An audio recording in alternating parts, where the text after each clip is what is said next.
Morning to you. If you're just joining us, this is the Jane Dutton Hour. I'm standing in for her.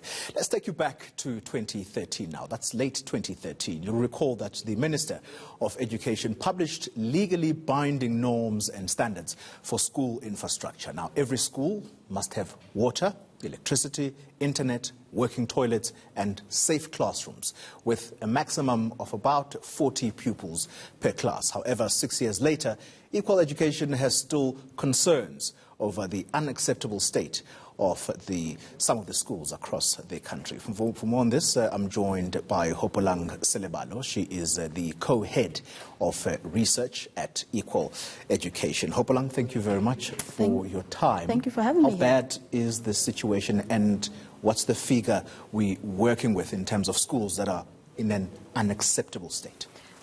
So as you highlighted at the beginning, there are various components to school infrastructure. We've got sanitation, we've got water, electricity, we've got schools made of inappropriate material. So today we celebrate the opening of Noordgesig Primary School, which is a school that Equal Education has been fighting to get refurbished and fixed for a number of years, since the promulgation of the norms and standards for school infrastructure.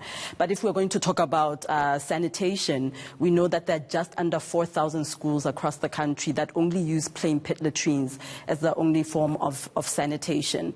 And plain pit latrines, firstly, are banned by the norms and standards for school infrastructure. They don't constitute, they aren't considered sanitation.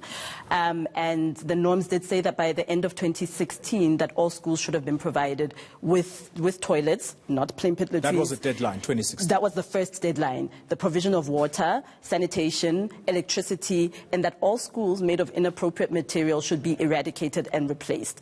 So in terms of GP, in terms of school readiness, we see that one of the schools that's considered having been made of inappropriate material has now been refurbished.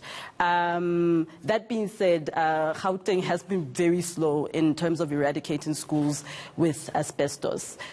Let me bring in this element to our conversation. Earlier this week, we had a conversation with the DG of Basic Education, Mweli, or Matanzema Mweli.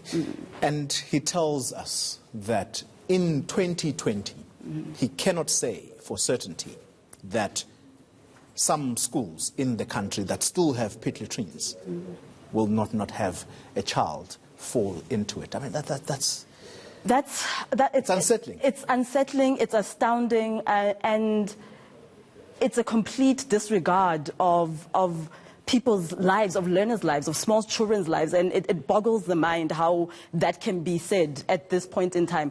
We know of 2 learners that have lost their lives, 2 5-year-olds that have lost their lives in the last 4 or 5 years. Michael Komape in 2014 and Lumkam Ketwa in 2018.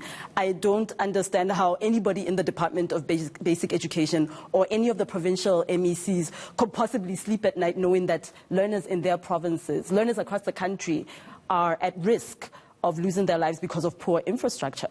Mud structures, how prevalent are those still? Those are particularly prevalent in a province such as the Eastern Cape.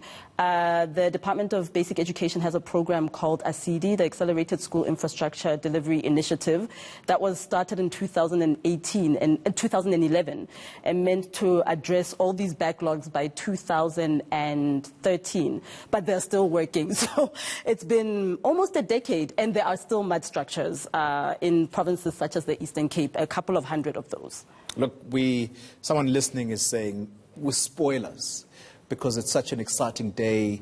We have new schools being built. Yes, of course, we complain about deadlines within which these schools ought to be built.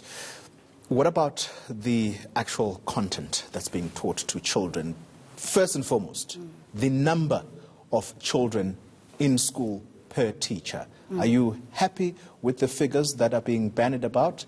Because an approximate figure of about 30 schools per class is an acceptable standard. But there are schools that still have upwards of 50 children in one class per teacher. That's a great question. In Gauteng in particular, we've started conducting research on overcrowding and its impact in schools. We've spoken to teachers, principals, learners. We are particularly focused in the David and Etwatwa regions. And you're right, there are a number of schools where you get 60+ learners in a classroom. Teachers tell us that they aren't able to teach because they can't even move around the class. Learners are telling us that they aren't able to concentrate because they can't, particularly at the back, because they can't hear the teacher.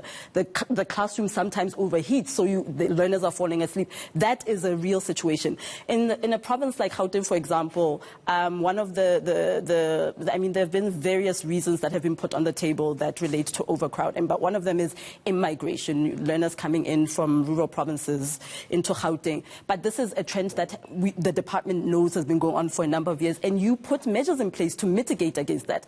We can't be having the same conversation over and over again. But at the end of the day, overcrowded classrooms have a huge impact on learning outcomes. Hopolang Selibalo, thank you very much for making the time to speak to us here.